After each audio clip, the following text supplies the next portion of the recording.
អញនឹងគុំធ្វើមុខស្អុយអីអ្នកទាំងអស់គ្នាដែលឆ្លងស្ពានក៏ព្រោះតែនឹកគុណឯងដែរ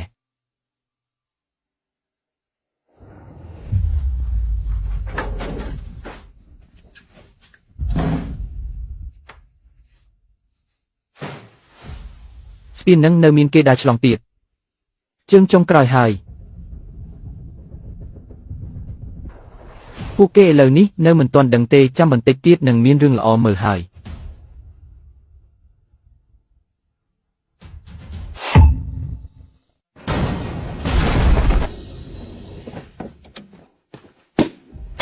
អ្នកណាឲ្យពួកឯងមក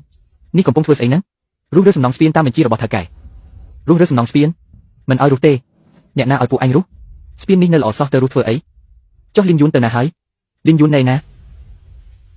អញឈួតមែនទេអ្នកណាឲ្យឯងរុះនេះគឺជាលិខិតពីនៃរដ្ឋបាលតាមការត្រួតពិនិត្យស្ពានឆ្លងកាត់ទន្លេនៅភូមិលីនជាគឺជាសំណងខុសច្បាប់ដែលមិនមានការអនុញ្ញាតពីគម្រោងសាងសង់ឡើយដូច្នេះត្រូវបង្គាប់ឲ្យម្ចាស់សំណងរុះរើចេញដោយខ្លួនឯងក្នុងរយៈពេលកំណត់ពួកឯងមែនទេដែលជាអ្នករាយការណ៍ឥឡូវនេះខ្ញុំរុះរើតាមច្បាប់មានបញ្ហាអីមែនទេលីនយួនបានសាងសង់ស្ពានឆ្លងកាត់ទន្លេដោយគ្មានការអនុញ្ញាតហើយថែមទាំងយកលុយថ្លៃឆ្លងកាត់ខុសច្បាប់ទៀតចុះហត្ថលេខាដោយឈឿនដឺហៅនិយាយអញ្ចឹងពេលឯងរាយការណ៍ឯងមិនបាននិយាយថាត្រូវរុះស្ពានចោលផងស្ងាត់មកទៅពីដំបូងឯងនិយាយថាគ្រាន់តែចង់បង្ខំឲ្យគាត់ចែកលុយមកវិញទេឥឡូវស្ពាននឹងត្រូវបាត់បង់អស់ហើយឯងពិតជាខ្លាំងមែនរុះចោលក៏មិនឲ្យពួកយើងបានចំណេញដែរត្រូវហើយខ្ញុំរុះចោលខ្ញុំទើបតែដើរកាត់ស្ពាននេះកាលពីព្រឹកមិញសោះហេតុអ្វីបានជាអ្នកចេះតែចង់រុះរើវាចោលបែបនេះអ្នកស្រីចៅកាលពីម្សិលមិញអ្នកឈរនៅមុខផ្ទះខ្ញុំយូរប៉ុណ្ណាដែរ3នាទីអ្នកនិយាយថាខ្ញុំមិនបានបង្កបញ្ហារួចក៏ដើរចេញទៅដូច្នេះហើយបានជាអ្នកទុកឲ្យគេរុះរើទ្វារផ្ទះខ្ញុំបែបនេះមែនទេពួកអ្នកកុំខ្លាចគេអីគេគ្រាន់តែធ្វើឲ្យយើងឃើញទេស្ពានតម្លៃ$20,000នេះគេហ៊ានរុះរើចោលមែនទេចាប់ផ្ដើមរុះរើទៅប៉ាគុំធ្វើបែបនេះអីប៉ាធ្វើអ្វីហ្នឹងស្ពាននេះមិនអាចរុះរើបានទេនេះគឺជាឯកសារអនុញ្ញាតឲ្យសាងសង់ដែលចេញដោយនាយកដ្ឋានគ្រប់គ្រងគម្រោងការរំខានដល់សន្តិភាពការងារធម្មតានិងត្រូវទទួលខុសត្រូវតាមច្បាប់ម៉ាក់យកថ្នាំលើសឈាមរបស់កូនមកឲ្យកូនផងលឿនឡើង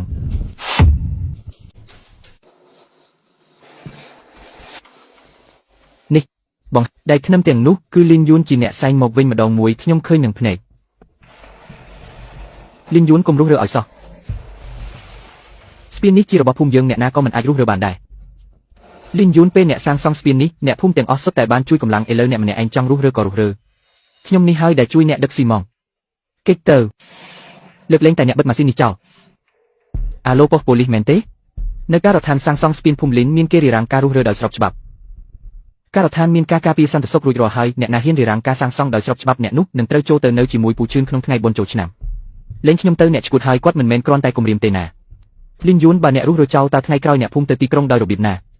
ពេលអ្នករីកាគេហេតុអ្វីមិនគិតពីបញ្ហានេះផ្ទះខ្ញុំមានរៀបចំពិធីបុណ្យសពនៅថ្ងៃខាងស្អែកបើគ្មានស្ពានត្រូវវាងផ្លូវដើរជាង2ម៉ោងឯណោះអ្នកមកប្រាប់ខ្ញុំមានប្រយោជន៍អ្វីទៅប្រាប់ពូឈឿនទៅ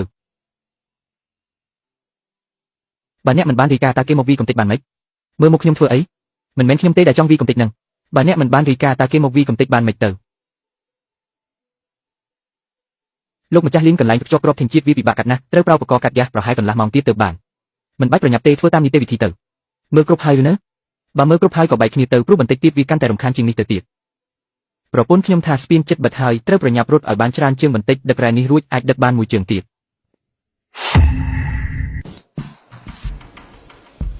កាត់បន្ថយសម្ភារៈឲ្យលឿនឡើងអ្នកដែលនៅលើស្ពានទាំងអស់ដកថយចេញមកហើយទៅចុះមើលរួចហើយខ្ញុំមិនជឿទេថាគេហ៊ានធ្វើឲ្យវាបាក់មែននោះ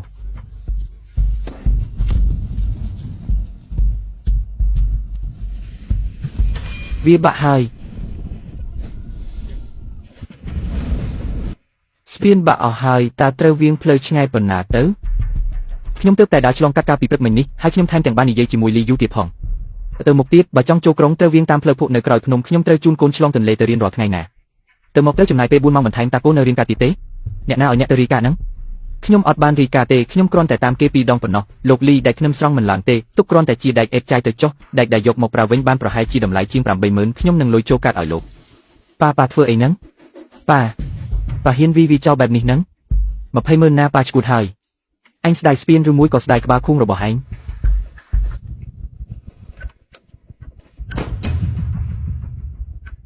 ហើយ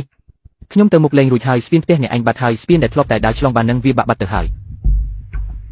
តើមានន័យថាម៉េចដែលថាលេងដើរផ្លូវនឹងទៀត ចុះទំនិញលើឡានខ្ញុំនេះត្រូវធ្វើម៉េចទៅ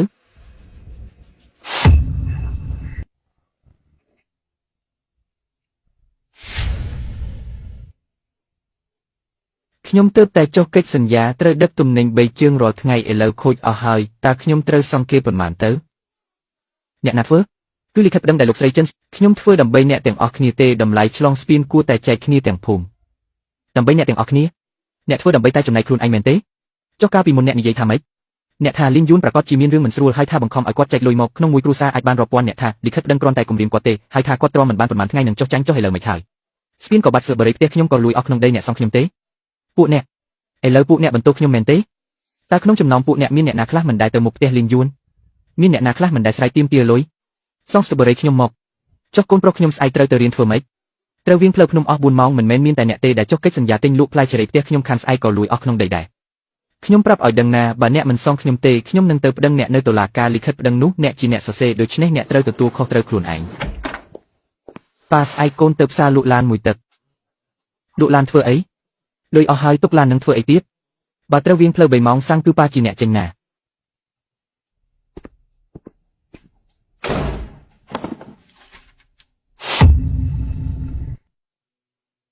ឯងនៅមានមុខមកខាងទៀតសិទ្ធិបរិយផ្ទះយើងទុំអស់ហើយបើវាងផ្លូវ3ម៉ោងបែបនេះគឺស្អុយអស់ក្នុងឡានហើយមកបន្ទោសខ្ញុំពូឈិនគាត់ថាបែងចែកលុយមួយគ្រួសារអាចបានរាប់ពាន់ឯណោះឯងក៏ងុកក្បាលយល់ព្រមដែរតើពេលនោះខ្ញុំដូចជាត្រូវគេបាំងភ្នែកបាំងត្រចៀកអញ្ចឹងចប់អស់ហើយផ្ទះពូលីវគេចុះកិច្ចសន្យាទិញលក់ផ្លែប៉ែរួចហើយបើមិនអាចដឹកទៅឲ្យគេបានគឺត្រូវសងលុយពីនៃខូចកិច្ចសន្យាលុយកក់$3,000នឹងតើឲ្យខ្ញុំយកអីទៅសងគេពូឈិនពូចេញមកពូនិយាយអ្វីមួយមក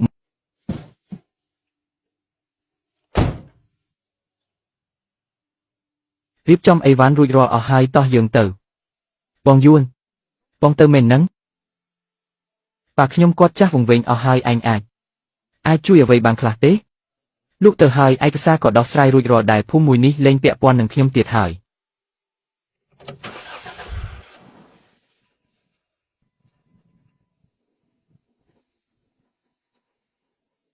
ស៊ីវ៉ាសុំទោសណា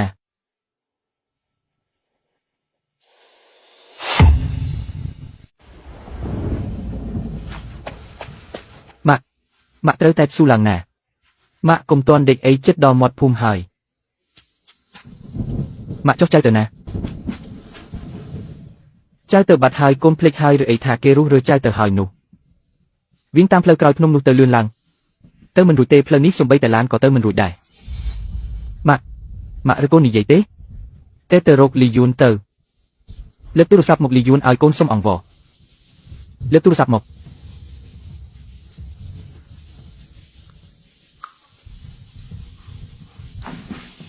តែមិនចូលសោះនៅខាងនេះមកមិនរួចទេម៉ាក់ចាំបន្តិចណាចាំបន្តិចទៀតទេ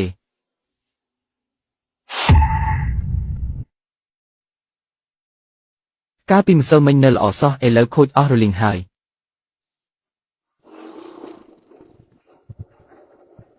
ប៉ាកូនបានតាក់ទងទៅអ្នកទិញហើយគេថាខ្លះគេថាផ្លូវវាងឆ្ងាយពេកឡានដឹកទំនិញត្រជាក់មកដល់ភូមិយើងត្រូវចំណាយពេល2ម៉ោងកន្លះដឹកផ្លែឈើរីទៅដល់គឺខូចអស់ហើយគេថាមិនមកទៀតទេឲ្យយើងរកវិធីដោះស្រាយខ្លួនឯងទៅ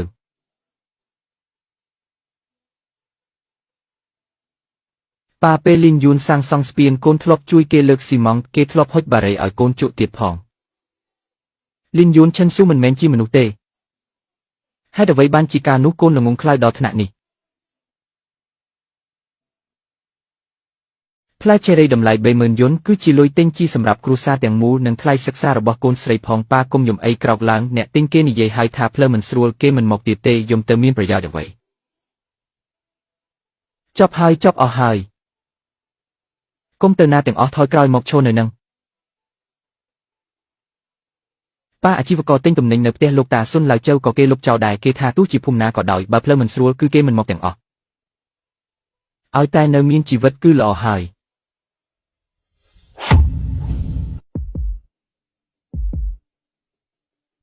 លោកជឿនទៅហៅហាងខ្ញុំ3ថ្ងៃហើយអត់មានអីលក់ទេឡានចូលអត់រួចផងលោកជួយជួសជុលផ្លូវបានទេលោកជួយជួសជុលផ្លូវបានទេពូជឿនស្ទើបរិយផ្ទះខ្ញុំរលួយអស់ពាក់កណ្ដាលហើយពូជួយ